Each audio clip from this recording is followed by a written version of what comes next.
국회의원 선거 후보와 함께 시장을 한번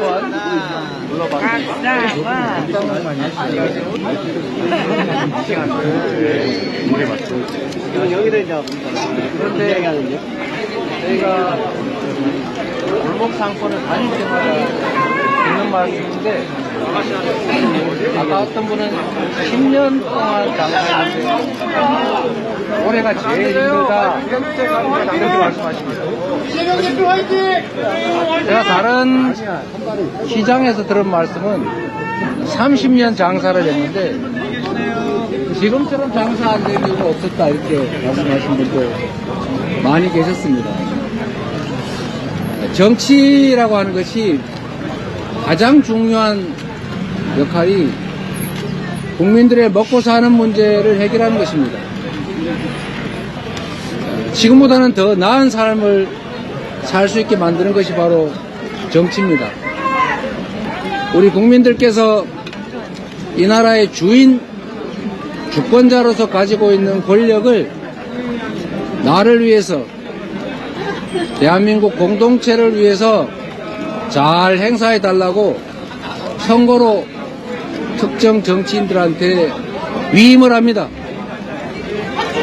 그런데 이 윤석열 정권 국민들로부터 위임받은 권력을 가지고 무슨 짓을 하고 있는지 여러분들이 다 보고 계시지 않습니까? 경제가 다 망가졌습니다. 정치가 또 정부가 조금만 관심을 가지고 이걸 챙기면 경제가 이렇게 나빠질 수는 없습니다. 경제를 이렇게 망치고도 개선을 하겠다는 의지가 없습니다. 대출원리금 한 달에 50만원 내던 것이 150만원이 됐는데 한 달에 200~300만원 벌어서 그 대출 원리금 갚으면 어떻게 삽니까? 전세 사기로 수만 명이 길바닥에 나앉아도 내몰래라 합니다. 수출이 전 세계 꼴찌로 떨어져도 모른 척 합니다. 심지어 여러분, 아리백 몰라도 된다 이런 소리 하는 사람이 있습니다. 모르면 배워야지요. 모르는 게 뭘 그리 자랑이라고 몰라도 된다고 합니까? 대한민국은 수출로 먹고 사는 나라입니다. 우리 세계를 상대로 수출을 하는 기업들이 국내에 재생에너지가 없으면 이 화석연료로 생산된 에너지로 만든 제품을 팔 수가 없습니다. 안 산다는 곧 그런 시대가 오는데 전 세계에서 재생에너지 비율이 7%밖에 안 되는 이런 나라에서 수출 대기업들이 수출을 하려면 생산기지를 해외로 다 옮길 수밖에 없고 생산기지를 옮기면 거기서 일하는 우리나라 노동자들 다 일자리 잃게 됩니다. 그래도 몰라도 됩니까 여러분? 안 됩니다. 이런 생각으로 나라 살림을 하니 경제가 살아날 수가 없습니다. 그런데도 정부의 가장 큰 역할이 우리 국가 공동체 구성원들이 같이 살게 해주는 것입니다. 함께 어우러져 살 수 있게 하는 게 정부의 역할이고 너무 많은 격차가 발생하면 그걸 줄여줘야 되는데 이렇게 어려운 시기에 초부자들, 대기업들, 고액자산가들 세금 다 깎아주고 그러니 국가재정이 부족할 수밖에 없는데 그러니까 서민 지원 예산 줄이고 R&D 예산 줄여서 공부도 연구도 못하게 하고 청년 지원 예산 줄이고 이러니 격차가 더 많이 발생하고 경기는 더 나빠지지 않습니까?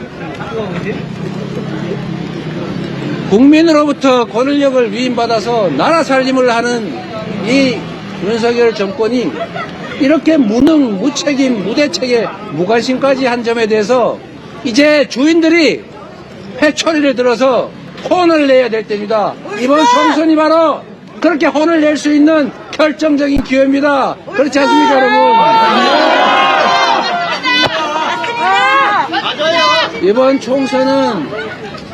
이번 총선은 권력을 위임한 우리 국민들께서 지금까지 주어진 권력으로 제대로 삶을 살았느냐, 대리인 휴임인으로서 주어진 역할을 다 했느냐에 대해서 판단하고 상벌을 하는 바로 그때입니다. 잘했으면 다시 권력을 주고, 지금 살만하다, 앞으로 이 상태가 계속돼도 상관이 없다, 이러면 다시 찍으십시오. 그러나 이대로는 못 살겠다, 이대로 방치할 수는 없다고 생각이 되면 심판의 표를 던져서 이번 총선에서 쓴맛을 보여주셔야 합니다.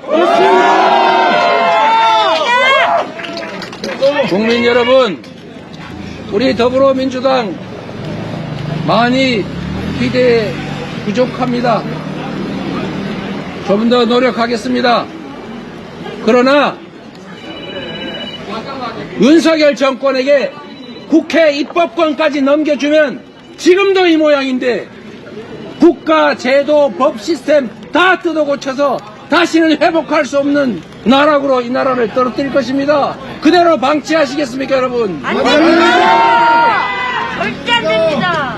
종로에서부터 바꿔주십시오.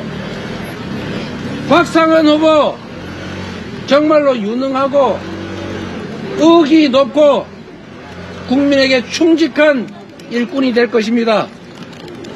더불어민주당이라고 하는 거대한 정치 세력의 맨 앞에서 승리를 견인해 나갈 선수입니다.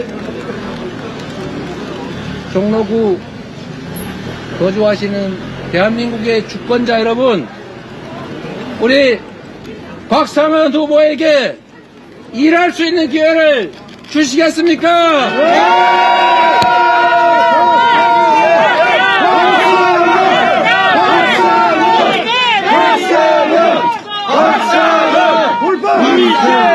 여러분,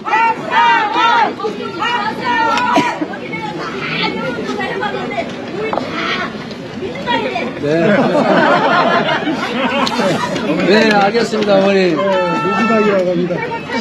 저는 정치의 가장 기본적인 역할을 되찾아야 될 때라고 봅니다.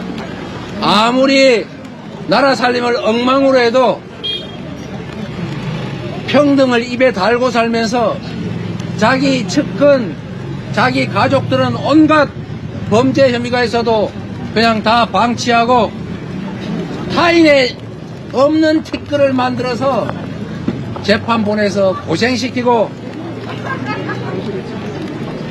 나라가 어찌되든 말든 해외에서 열심히 돈 써가면서 나라 망신시키는 일, 이렇게 하면은 심부름꾼의 자격을 박탈하겠다, 더 이상 너희들에게 나라 살림을 맡기지 않겠다는 그런 의지를 보여주셔야 합니다. 국민이 바보가 아니라는 것을 보여줘야 합니다. 적당히 거짓말하고, 적당히 묻고, 적당히 입 틀어막고, 이렇게 하면 아무리 나쁜 짓을 해도 다시 이 나라의 권력을 가질 수 있을 것이라고 믿게 해서는 안 됩니다. 맞습니다. 지금 저들은 그렇게 될 거라고 믿고 있습니다. 일부 그런 징조도 조금씩 보이긴 합니다. 그러나 저는 국민들의 높은 시민의식, 그리고 집단 지성을 믿습니다. 정치인 한 명 한 명은 눈 두 개, 귀 두 개, 입 한 개 가진 똑똑한 척하는 한 생명체이지만, 국민은 1억 개의 눈, 1억 개의 귀, 5천만 개의 입을 가진 집단 지성체입니다. 가려도 있는 것은 볼 것이고, 막아도 들릴 것은 들릴 것입니다. 다만 시간이 얼마나 걸리냐 하는 것일 뿐입니다. 입을 틀어 막아도 할 말을 할 것이고, 진실은 조용히 전파될 것입니다. 그 속에서 우리 국민 여러분께서 이 나라의 주인, 대한민국의 주권자임을 결코 노란하지 않는 바보가 아님을 이번에 보여주실 걸로 믿습니다, 여러분.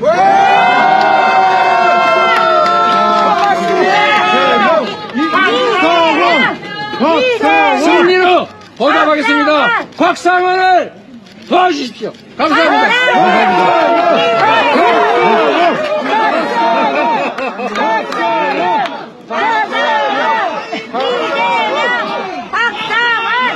예, 지금 이재명 대표님께서 지금 현 상황에 대해서 소상하게 말씀 주셨습니다.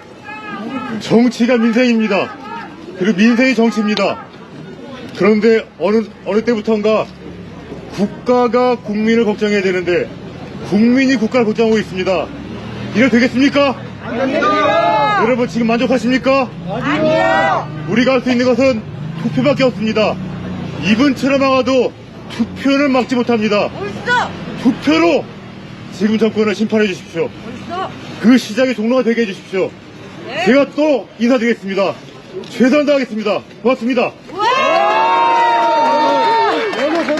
보호 하나 하겠습니다. 보호. 제가 못 살겠다. 그럼 여러분이 심판하자. 이렇게 하면 다시 한번. 자, 못 살겠다. 심판하자. 못 살겠다. 심판하자. 못 살겠다. 심판하자. 입틀막 정권. 심판하자. 잘하실 것 같습니다. 감사합니다. 이기는 화이팅! 박상환 화이팅! 이기는 화이팅! 몰빵 가자! 이틀만 정도?